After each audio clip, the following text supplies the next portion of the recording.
6:22 en el territorio continental ecuatoriano, buscando la verdad en la revista de Opinión Democracia. Recibimos en los estudios a la asambleísta Fernanda Villavicencio, presidente de la Comisión de Fiscalización. Esta tarde ha convocado a reunión para definir el juicio al procurador del Estado. Lo curioso es que con gran pompa el correísmo lo acusó textualmente de ser abogado de las transnacionales, caso Perenco, caso Burlington. Pero también quizás lo que más les ha dolido y se opusieron en la Comisión de Garantías Constitucionales es el trámite del proyecto de ley de repetición. Y ese proyecto permitiría viabilizar la recuperación de recursos robados del Estado ecuatoriano y repetir, como consagra la Constitución, artículo 11, repetir a los responsables, porque aquí hay responsables. Y como eso realmente es un cuco, no quieren que haya esa ley de repetición porque se sentirían afectados directamente a los responsables al menos de 10 años de la Revolución Ciudadana. Reunión para esta tarde, ¿qué va a pasar? Porque también, más allá de los argumentos que pudiera haber, jurídicos, políticos, es cuestión de votos. ¿Qué está pasando en la Comisión de Fiscalización y qué pudiera pasar esta tarde, asambleísta Villavicencio? Muy buen día. Y buen día, Miguel. Asamblea Nacional. Eso duele. Hablar de este nombre duele, y duele más afuera que adentro. A algunos sí nos duele.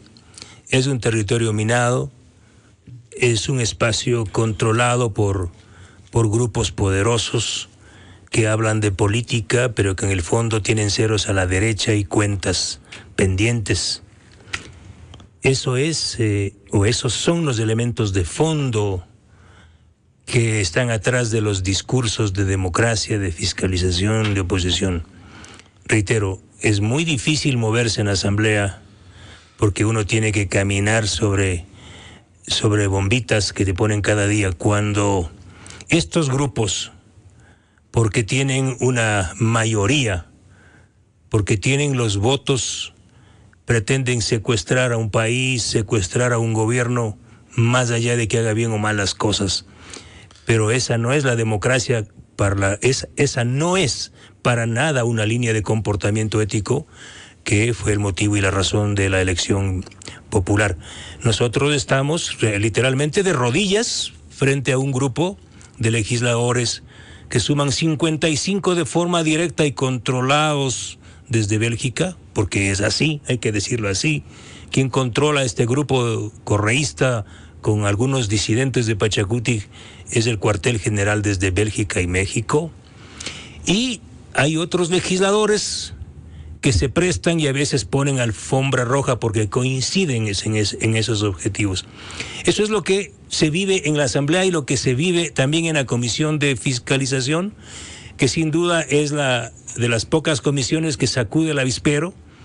Y ahora estoy convocado a responder a esa estrategia conspiradora de estos grupos que pretenden devorar, y el término es exacto, devorar a todas las autoridades de control, de acuerdo con los ritmos que imponga su agenda. Como perdieron, Miguel y ecuatorianos, como perdieron la mayoría en el Consejo de Participación Ciudadana, entonces ahora dieron la vuelta a la agenda. Tenían 5 juicios políticos concertados con Pachacuti para comerse a todos los mandos. Pero ahora, como pierden la mayoría en el Consejo de Participación Ciudadana, entonces cambian de estrategia y dicen no, hay que adelantar el juicio político a los 4 y hay que ponerle de rodillas a Villavicencio y obligarle a que adelante los juicios. Y eso es lo que pasó. Como yo no me pongo de rodillas, aunque soy solito en la Asamblea Nacional, entonces ahora uno de los legisladores interpelantes, el señor Ferdinand Álvarez de las filas correístas, me presenta una solicitud de retiro del juicio político. Y ¿A título de qué? O sea, no servía, no decían que estaba bien sustentado, que hay que censurar y destituir al procurador por abogado de las transnacionales y todo eso. Esto es actuar manchado. O sea, un juez, un fiscalizador, un legislador va a la Asamblea a hacer solo 2 cosas, nada más. Bueno, otros hacen otras impresentables. 2, fiscalizar y hacer leyes. Es decir, la acción de fiscalización de un legislador, de un asambleísta, no está condicionada a nada.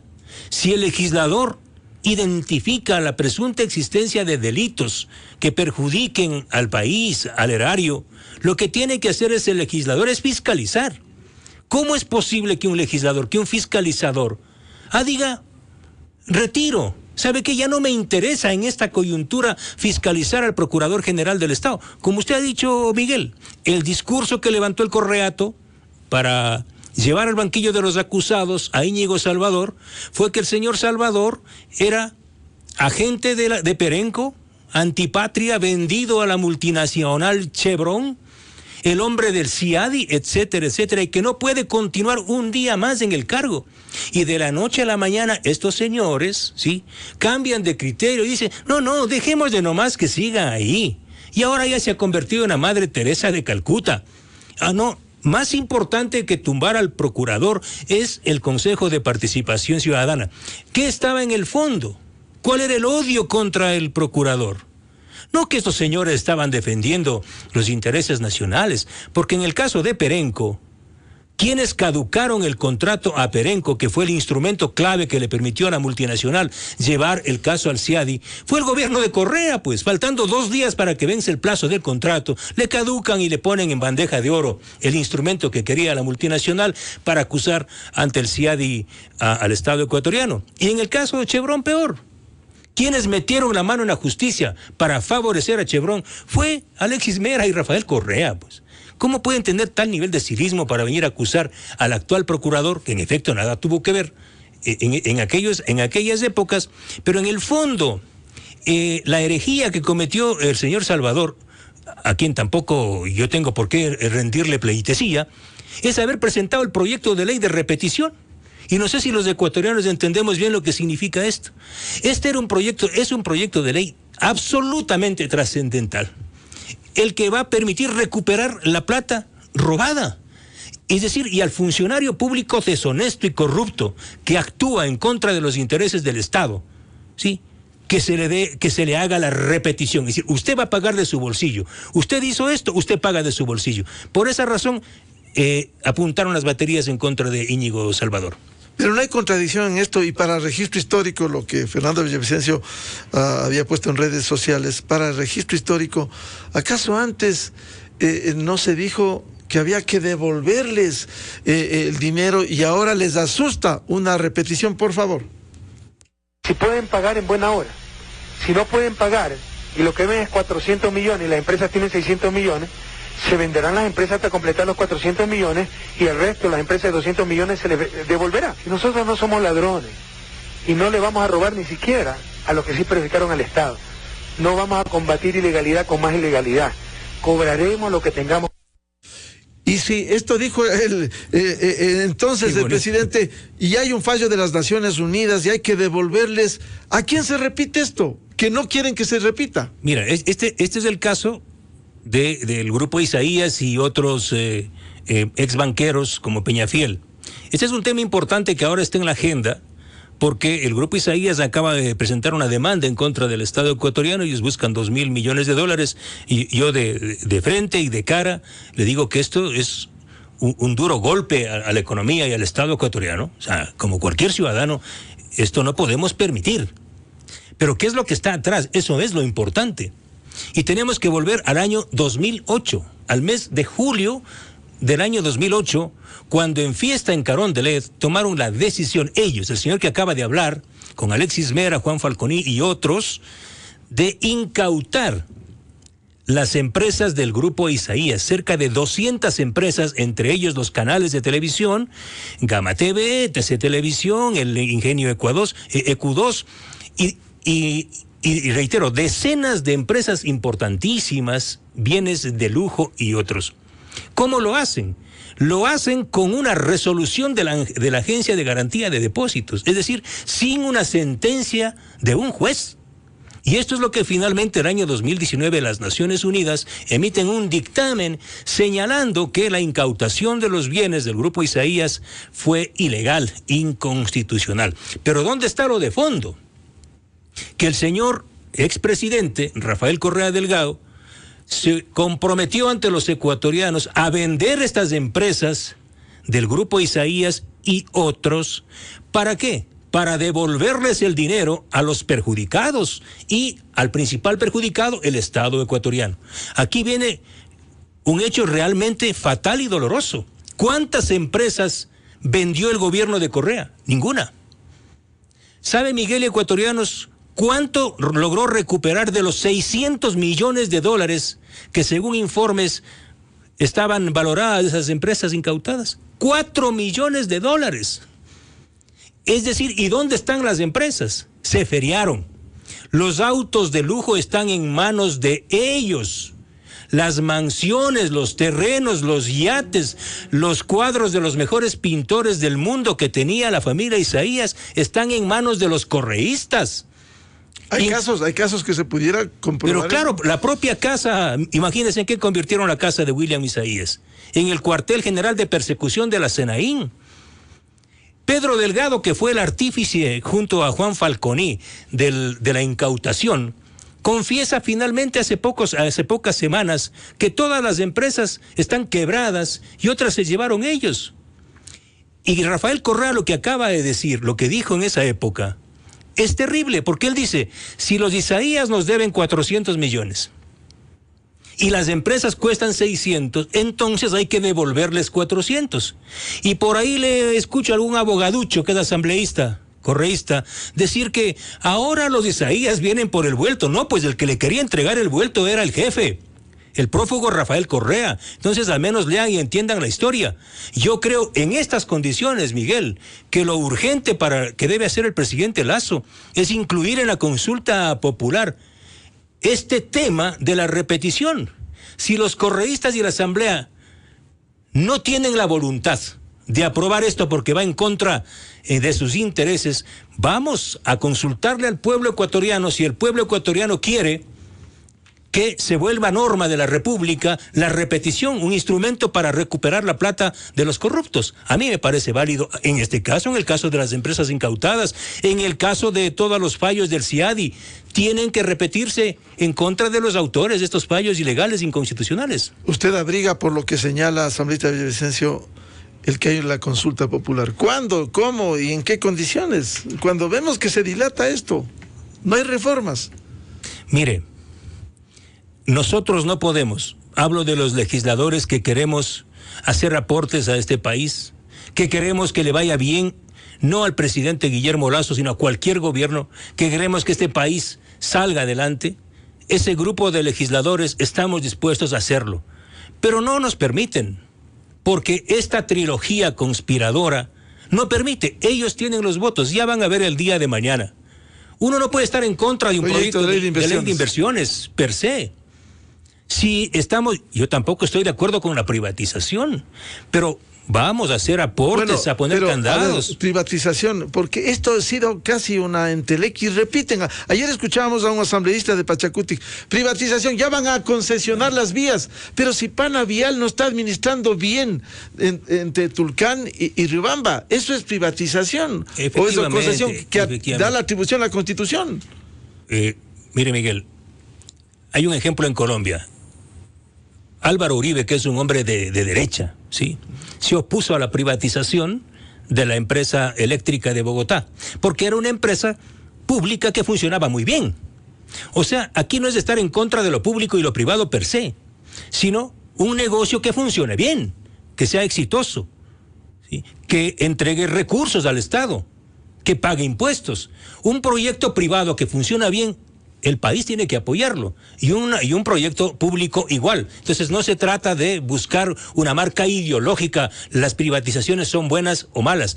La participación del capital privado extranjero es importante en este país, un capital sano, un capital limpio, en proyectos nuevos y de riesgo.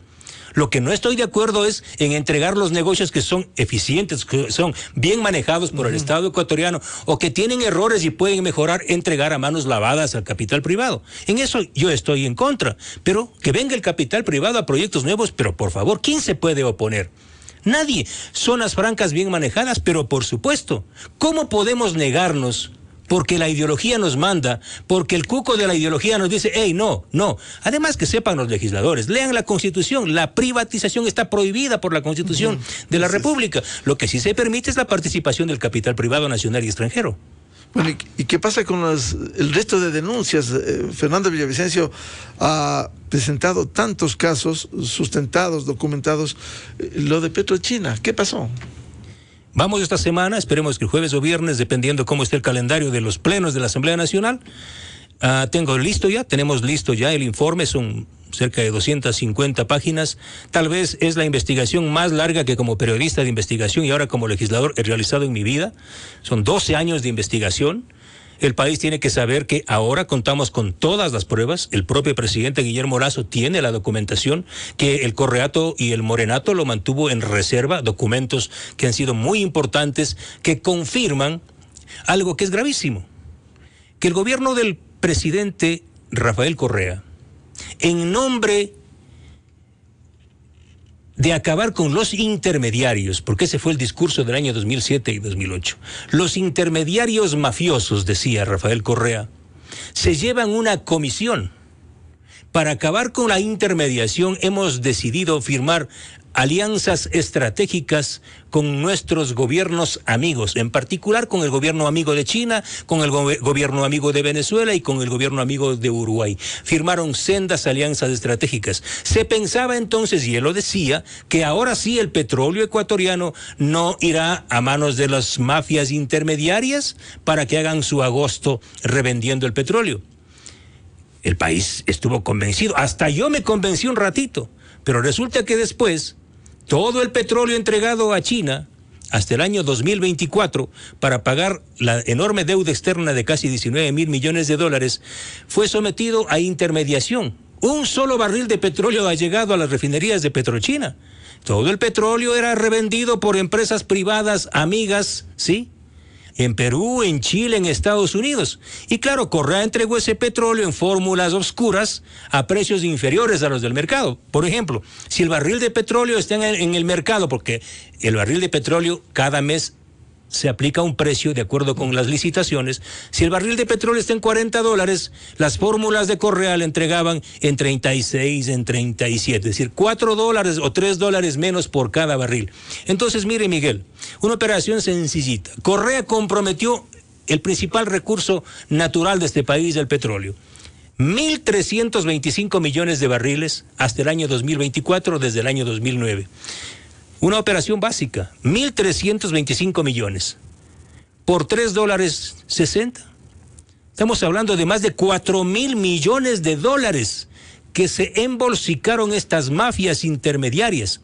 Y ahora las evidencias que tenemos son los documentos de la Corte de Justicia de Nueva York, las declaraciones del ex ejecutivo de una de estas empresas intermediarias que revendía nuestro petróleo, quien le dice a la justicia americana que él pagó 70 millones de dólares. Me refiero al señor Raymond Kohut. Él pagó 70 millones de dólares a altos funcionarios del gobierno de Correa para asegurarse los contratos. Imagínese esta evidencia. No le van a decir ahora que este Villavicencio es un calumniador. Es la declaración del ejecutivo de la compañía Gumbor que dice que les pagó dinero, sobornos a Nilsen Arias Sandoval, exgerente de Comercio Internacional de Petroecuador. Y las otras evidencias que tenemos acá son los conocimientos de embarque de los buques petroleros que nunca llegaron a China y que acabaron siendo endosados a 4 bancos europeos. Es decir, esto es lo más grave, Miguel. Todo el mundo dice, es que los chinos nos prestaron la plata. Mentira. Los bancos europeos son los que revendieron nuestro petróleo con Gumbor. Y de la reventa de nuestro petróleo, los chinos nos prestaron. Es decir, nos prestaron nuestra propia plata con intereses de chulco. Estamos frente a una de las mayores tramas transnacionales de corrupción. ¿Todo eso está probado, documentado, sustentado? Todo eso, hasta con pelos y señales. Correos electrónicos, todo. Todo está listo. El país va a ver jueves o viernes. ¿Y qué va a pasar en la comisión de fiscalización? Ahora quiero ver los aportes de los correístas, o van a bloquear. Si esto pasa, estimado Miguel, yo no tengo nada que hacer presidiendo la comisión de fiscalización. Que vengan ellos, que ellos hagan el trabajo sucio, que hagan los juicios políticos. Claro, pero eso no es de entregarles en bandeja lo que ellos quieren. Bueno, no me voy de la asamblea, seguiré peleando en mi despacho. Es más, si no se aprueba el informe de Petrochina, yo entregaré estos documentos, no me voy a quedar, sería el colmo de irresponsable, entregaré a la fiscal general Diana Salazar, al procurador del Estado y obviamente a la Corte de Justicia de Nueva York, porque esta información le hace mucho bien, aporta mucho, con muchos datos, al trabajo de investigación y penal que está llevando adelante la justicia de Estados Unidos. Ya, ¿todo este trabajo no le está llevando a amenazas? Amenazas que habría detectado el Estado ecuatoriano y han reforzado su seguridad. ¿Eso es verdad? Bueno, nunca he utilizado un micrófono para quejarme porque como que en tanto tiempo, 10 años viví perseguido y al menos 5 en la clandestinidad y en el exilio, justamente por haber investigado este caso.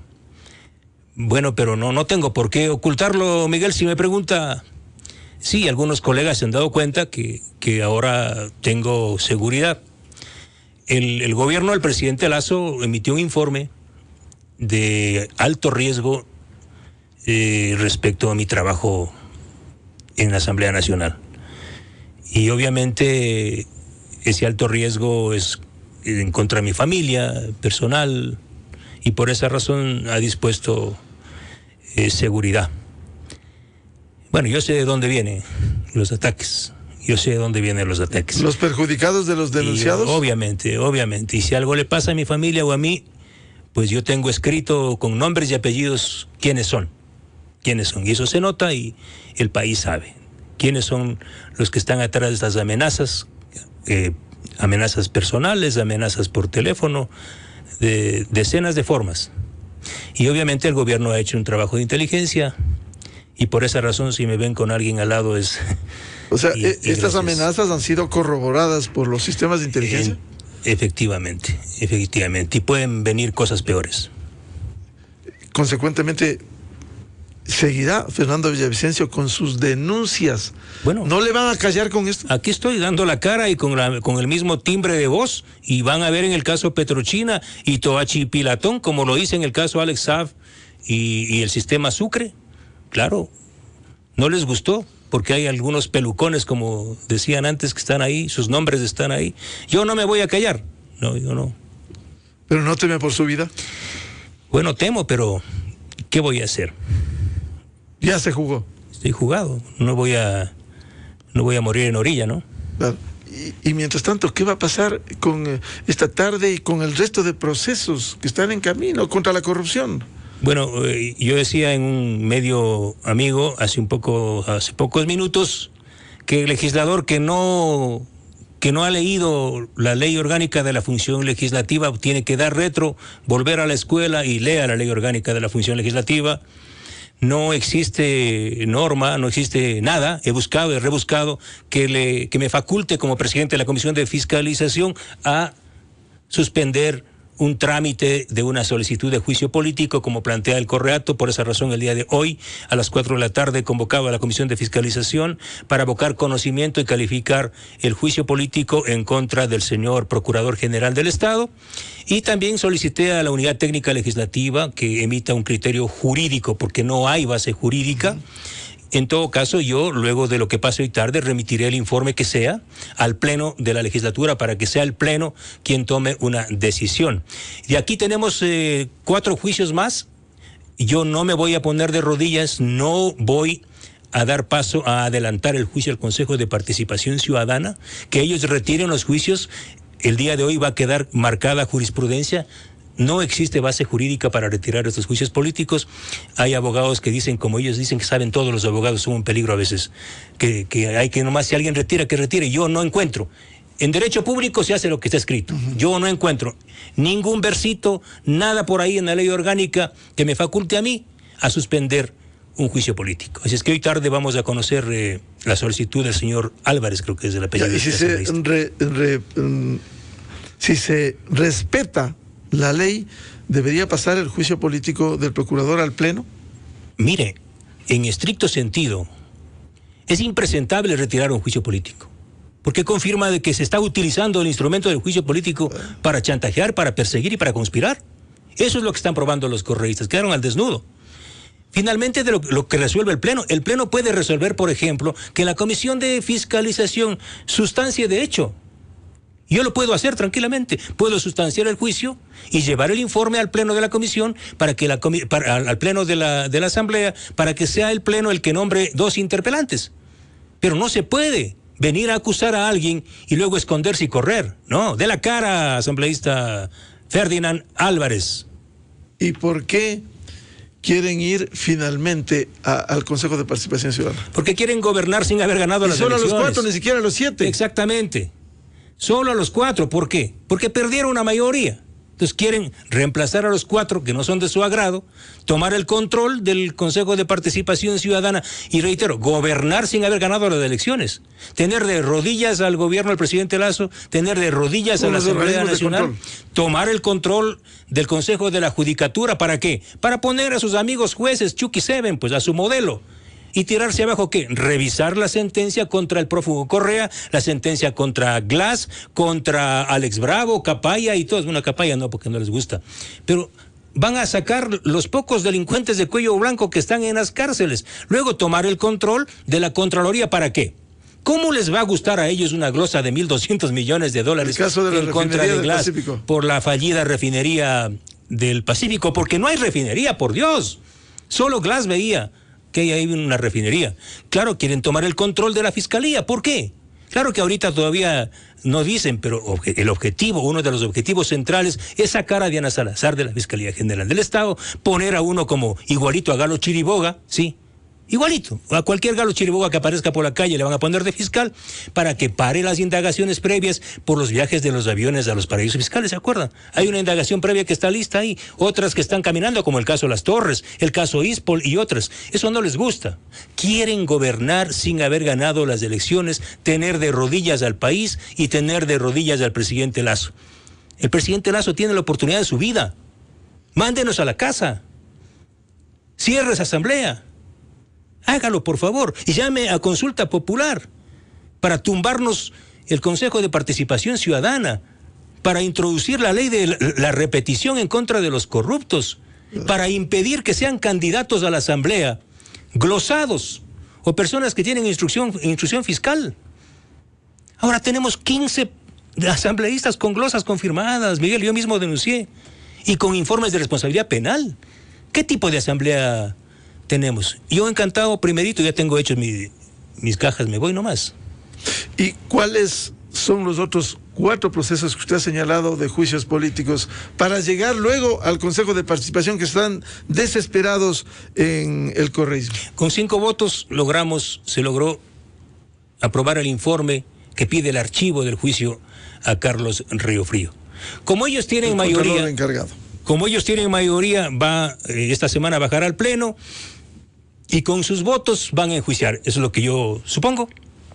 Van a enjuiciar, censurar y destituir al contralor subrogante. Luego, si fracasa esta intentona de ellos de tumbarse, de suspender los juicios y adelantar el juicio al Consejo de Participación Ciudadana, a los 4 viene ese juicio. De lo contrario, tenemos juicio al Procurador General del Estado, planteado por los correístas, al Consejo Nacional Electoral, planteado por los rebeldes que son correístas en el fondo, de Pachacuti.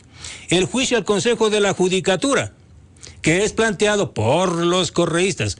El juicio a los 4, que es planteado por los correístas. Y el juicio a los 7, que también es planteado por los amigos de los correístas. Es decir, ellos son los que hacen y deshacen en la Asamblea Nacional. Y no hay manera de enfrentar esto si es que ellos tienen los votos.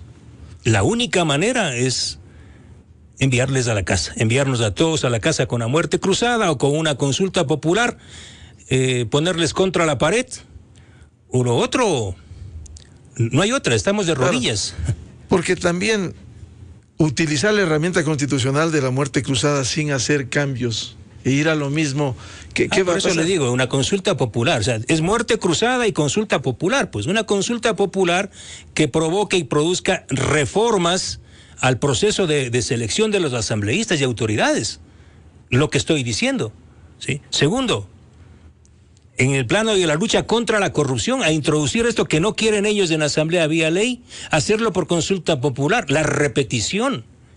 Otro, eliminar el Consejo de Participación Ciudadana, Pero yo cuando pronuncio esto, salen una decena de abogados porque se creen la mamá de Tarzán, ¿no? En gran parte los problemas de aquí es que hay unos abogados que se creen los dueños y señores como la Corte Celestial. Aquí las cosas hay que hacerlo con valentía. Hay que ejercer el poder. Mira el correísmo lo que hizo. No tenía Congreso. No tenía un solo asambleísta. Hoy ya nos olvidamos. Correa sin un solo asambleísta revolcó al Parlamento, disolvió. ¿Y ahora? Sin tener base constitucional en su momento. Pero lo hicieron. Ahora tienen base constitucional, tienen la voluntad del pueblo. El más del 80% de la gente quiere que esta asamblea se vaya a la casa. Y yo soy parte de esos 80, pero desde adentro. Que se vaya esta asamblea. O sea, a mí me molesta estar sentado en la asamblea y escuchar discursos de un asambleísta que va y lee y se le cae el papel y se le fue. Se le fue. O sea, por Dios, tengamos un poco de respeto a la majestad del Parlamento. Esto tiene que cambiar. Mi planteamiento es ese: vamos a una muerte cruzada, luego a una consulta popular. De lo contrario, hagamos una romería al quinche. Solo un milagro puede obligar a estos ciudadanos, ¿sí?, conspiradores, a entrar en razón y en sensatez. Solo un milagro. Hagamos una romería a la Virgen del Quinche, porque no, nada más. También resulta difícil. Es difícil. Resulta difícil. Cuando hay objetivos como lo que han denominado y repiten en el exterior el lawfare, buscar la revisión de las sentencias por corrupción que ha sido comprobada. Es que ellos no tienen programa de gobierno. Su único programa y plataforma es eso: liberar a sus delincuentes de cuello blanco. No tienen más. Vea, por eso me dicen a mí, Villavicencio, todos los días Correa. Bueno, pues es que cada caso de investigación, cada caso de corrupción que reviso en la Comisión de Fiscalización, en todos los casos aparecen ellos. ¿Qué culpa tengo yo? No sé por qué aparecen ellos. O sea, reviso el caso Toachi Pilatón, aparecen los nombres de ellos. Reviso el caso Hospitales, aparece el nombre de ellos. Reviso la refinería del Pacífico, ahí están ellos. La reconstrucción fallida de Manabí y la plata que se perdió, ahí están ellos. Petrochina, vuelven ellos. Todos los casos, ahí están. Las empresas incautadas, los mismos. O sea, ¿qué culpa tengo yo? Yo no estuve en el gobierno más de 10 años, ¿no? Ellos estuvieron. Bien, el presidente de la Comisión de Fiscalización de la Asamblea Nacional, asambleísta Fernando Villavicencio, aquí en la revista de Opinión Democracia. Muchas gracias. Su presencia, estaremos pendientes por esta incertidumbre. Esperemos que tarde no me tumben. Veamos, confiemos en la institucionalidad y en la democracia en el país. Con esto cerramos la revista de Opinión Democracia. Les agradecemos por dispensarnos con su amable sintonía y seguimiento. Les deseamos un feliz lunes, feliz inicio de semana. Ojalá vengan días mejores para el Ecuador, pero para ello hay que trabajar, porque esto no va a llegar así gratis. Concienciación en el Ecuador por el momento complejo y difícil que vive el Ecuador. Les recomendamos, ya viene en Exa FM el show de la papaya. Muy buen día, felicidades, feliz inicio de semana a todos. Miguel Rivadeneira en la revista de Opinión Democracia. Inicio de espacio promocional.